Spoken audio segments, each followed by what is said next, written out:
सेवा, सत्संग, सुमरन। सत्संगत जी, आशा करता हूँ निरंकार की कृपा से आप सभी अच्छे होंगे। सत्संगत जी, आप जी के चरणों में बहुत ही सुंदर आध्यात्मिक कहानी विचार जिसका विषय है सेवा, सत्संग और सुमिरन, जीवन का असली प्रकाश। सत्संगत जी, आज हम एक ऐसी कहानी की यात्रा पर लेकर चलेगा आपको सत्संगत जी, जो 3 पवित्र स्तंभों पर आधारित है, जो है सत्संग, सेवा और सुमिरन। ये 3 जीवन के वो दिव्य साधन हैं जो आत्मा को परमात्मा से जोड़ते हैं, मन को निर्मल करते हैं और जीवन को सार्थक बनाते हैं। सत्संगत जी, सत्संगत जी, इस कहानी में हम देखें कि एक सामान्य परिवार जो शारीरिक बंधनों में उलझा था, कैसे सत्संग की संगति से सत्संगत जी कैसे सत्संगत जी सत्संग की संगति और सेवा की भावना और सुमरन की शक्ति से न केवल अपना जीवन बदला बल्कि समाज के लिए भी प्रेरणा बन जाता है। आइए सत्संगत जी, उस यात्रा पर चले जहां आत्मा अपने मूल स्रोत की ओर लौटती है। सत्संगत जी, वाराणसी के एक छोटे से मोहल्ले में एक विवेक शर्मा नाम का व्यक्ति रहता था। उसकी बैंक में नौकरी थी। पत्नी रंजना, 2 बच्चे आरव और तर्शना। बाहरी रूप से सब कुछ ठीक लग रहा था, पर भीतर एक खालीपन था। सत्संगत जी, जीवन की दौड़ में विवेक अक्सर चिड़चिड़ा हो जाता, रंजन की बातें अनसुनी करता और बच्चों की मासूमियत भी उसे परेशान कर देती थी। सत्संगत जी, वह हर संडे मंदिर जाना या टीवी पर प्रवचन सुनना बस एक रस्म बन चुकी थी। मन में शांति नहीं थी, केवल दिखावा और थकावट थी। सत्संगत जी, एक दिन रंजना की सहेली सरिता उसे एक सत्संग में ले गई। वहाँ एक साधु अपने प्रवचनों में कह रहे थे कि जिनके जीवन में सत्संग नहीं, वो उस घर के समान है जिसमें दीपक नहीं। सत्संगत जी, रंजना के भीतर कुछ जागा। वहाँ की शांति, भजन और सहज शब्दों की मिठास ने उसे छू लिया। विवेक ने पहले तो विरोध किया, लेकिन बाद में रंजना ने आग्रह किया तो वह भी अगली बार सत्संग में चल दिया। सत्संगत जी, विवेक सत्संग में गया तो वहाँ संत अपने प्रवचन में कह रहे थे कि मन को प्रभु में लगाना है तो पहले सच्चे संतों की संगति में आना होगा।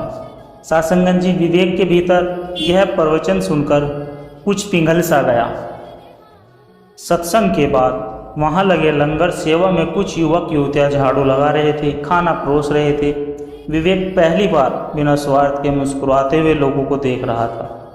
धीरे धीरे विवेक रंजना ने सत्संग में सेवा शुरू की, कभी पानी पिलाना, कभी बर्तन साफ करना, कभी सत्संग के पोस्टर लगाना। सत्संगत जी, सेवा करते करते उन्हें एहसास हुआ कि जो आनंद धन से नहीं मिलता वो सेवा से मिल रहा है। सत्संगत जी, बच्चे भी अब सत्संग आने लगे। आरव लंगर में रोटी देने लगा और तर्शना भजन गाने लगी। सत्संगत जी, एक दिन संत ने कहा, सत्संग सुनो, सेवा करो, लेकिन असली कनेक्शन तब जुड़ता है जब हर सांस में नाम बसा। संत ने उन्हें नामदान दिया। अब विवेक रोज सुबह 5 बजे उठकर सुमिरन करने लगा।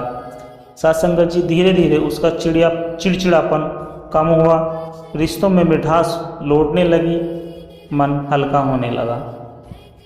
विवेक ने अनुभव किया कि जब मन भगवान में नहीं रम जाए तभी सच्चा सुख आता है। सत्संगत जी, वह परिवार हर संडे सत्संग करता, हर महासेवा अभियान में जुड़ता, हर दिन सुमिरन करता। उनका घर अब एक आध्यात्मिक केंद्र बन गया था। मोहल्ले के और लोग भी सत्संग से जुड़ने लगे। सत्संगत जी, एक बार मोहल्ले में किसी की मृत्यु हो गई तो विवेक और रंजना ने पूरे मोहल्ले के साथ मिलकर नाम सुमरन कर उस परिवार को ढांढस दिया। सत्संगत जी, अब लोग उन्हें प्रकाश परिवार कहने लगे। सत्संगत जी, सत्संग ने उस परिवार को ज्ञान दिया, सेवा ने अहंकार को मिटाया और सुमिरन ने आत्मा को परमात्मा से जोड़ा। सत्संगत जी, ये कहानी सिर्फ विवेक के परिवार की नहीं बल्कि हर उस आत्मा की है जो सच्चे गुरु की शरण में आती है। तो आइए साथ संगत जी हम भी पढ़ ले, सत्संग को जीवन का हिस्सा बनाए, सेवा को स्वभाव बनाए और सुमरन को हर सांस में बसाए। साथ संगत जी सत्संग से मिले विवेक, सेवा से मिले विनम्रता, सुमरन से जुड़े परमात्मा, यही है जीवन की सच्ची यात्रा। साथ संगत जी एक छोटे से शहर हरिपुर में जहाँ एक आश्रय नाम का अनाथ आश्रम था, वहाँ का प्रबंधक बलराम दास एक वृद्ध, शांत, सरल और आध्यात्मिक व्यक्ति था। आश्रम में 25 बच्चे रहते थे और कुछ वृद्ध भी थे जिनका कोई सहारा नहीं था। साथ संगत जी बलराम दास का जीवन 3 बातों पर आधारित था, सत्संग, सेवा और सुमरन पर।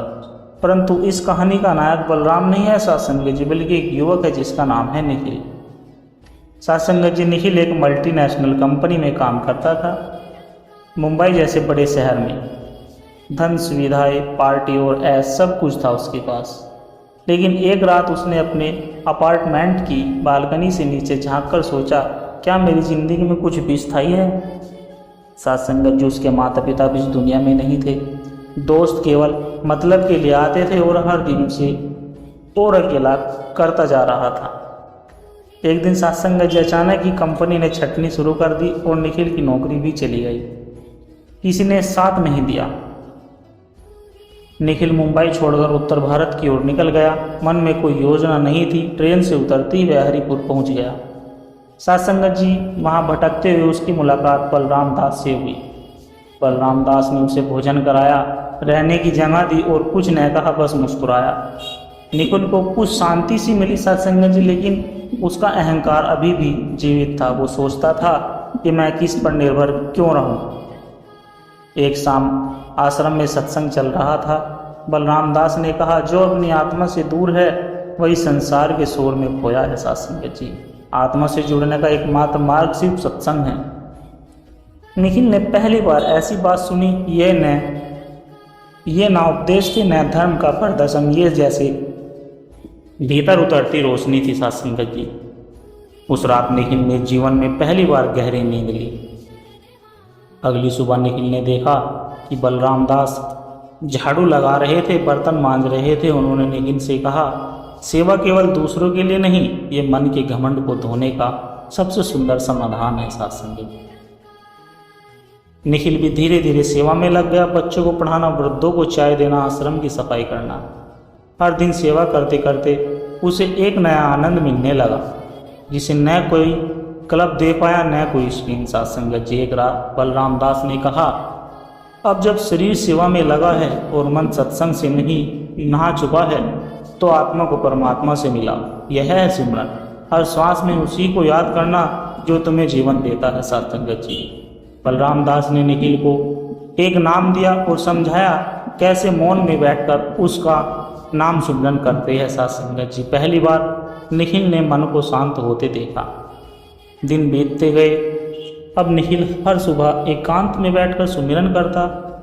मन अब सवाल नहीं करता बल्कि उत्तरों में स्थिर रहता था। साथ संगत जी निखिल अब बदल चुका था। उसका चेहरा अब शांत था, आंखों में करुणा और स्वर में विश्वास। वह अब आश्रम में सत्संग करवाता, सेवा करता और सुमरन से जुड़ा रहता था।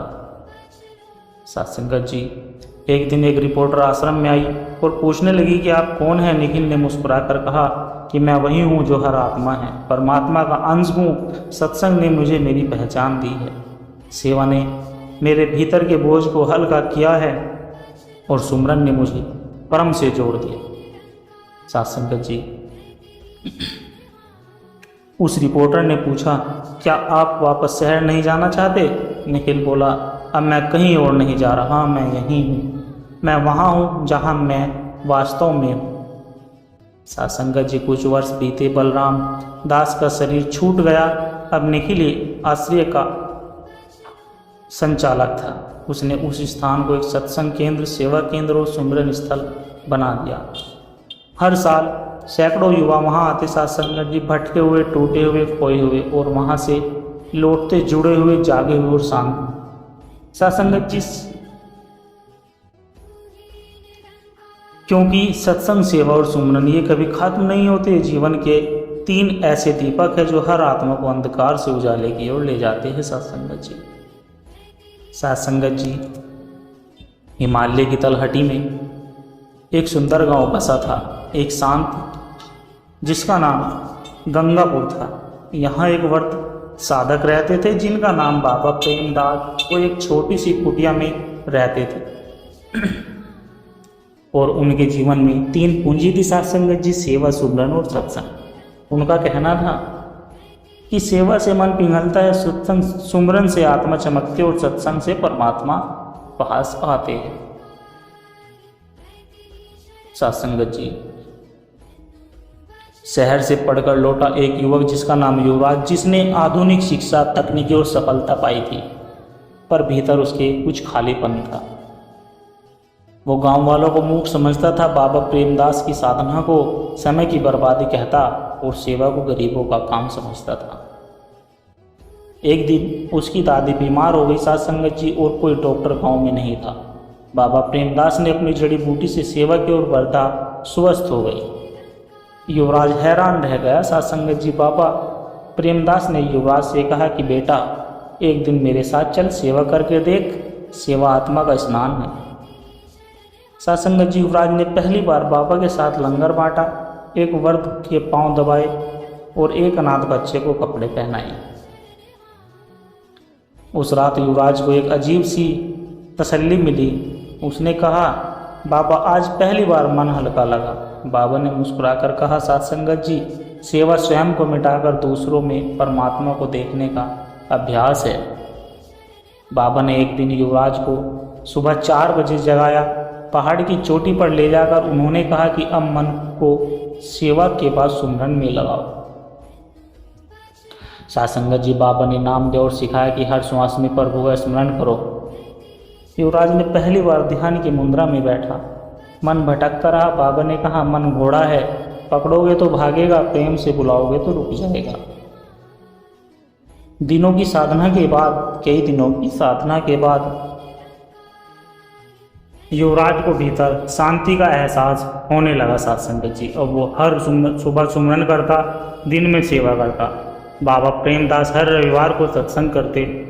कोई ऊंच नीच नहीं, सब एक पंक्ति में बैठते साथ संगत जी। किसान, मजदूर, व्यापारी, स्त्री, पुरुष, बच्चे, बूढ़े। संतों की वाणी, भजन की मिठास और कथा की गहराई। युवक को पहली बार आत्मिक भोजन मिला साथ संगत जी। वहाँ किसी को नीचा नहीं देखा जाता था। बाबा ने कहा, जहाँ भेंट मिटे वहीं सत्संग शुरू होता। साथ संगत, जब युवराज न केवल सत्संग सुनता बल्कि उसमें वक्ता भी बनने लगा। वो अपनी आत्मिक यात्रा सबको सुनाता। अब पूरा गंगापुर बदल चुका था साथ संगत। जहाँ पहले झगड़े होते थे वहाँ सहयोग था, जहाँ ईर्ष्या थी वहाँ प्रेम था। हर सुबह सुमरन होता, दोपहर में सेवा अभियान चलता और शाम को सत्संग होता। गांव का हर बच्चा, युवा और वर्ग अब इस त्रिवेणी में डूबने लगा साथ संगत जी।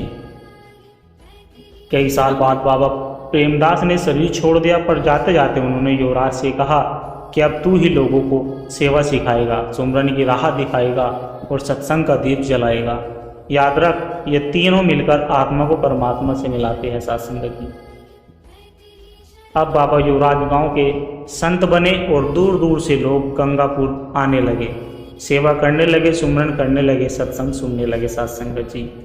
अंतिम संदेश, सेवा से कम सुधरे, सुमरन से मन निर्मल हो, सत्संग से आत्मा जागे, यही है सच्चा जीवन साथ संगत जी। दास के द्वारा कहे गए प्रेरणादायक कहानी विचार यदि आप जी को अच्छे लगे हो तो वीडियो को लाइक करें, शेयर करें, कमेंट बॉक्स में अपने विचार साझा जरूर करें और दास के चैनल को सब्सक्राइब जरूर करें साथ संगत जी। और दास को आशीर्वाद दे, हर रोज आप जी के चरणों में ऐसे सुंदर सुंदर प्रेरणादायक कहानी विचार लेकर आता रहूं साथ संगत जी। प्यार से कहना, धन निरंकार जी।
बख्श लो, तू ही निरंकार, मैं तेरी शरणहार, मैनू बख्श लो, तू ही निरंकार, मैं तेरी शरणहार, मैनू बख्श लो, तू ही निरंकार, मैं तेरी शरणहार, मैनू बख्श लो, तू ही निरंकार,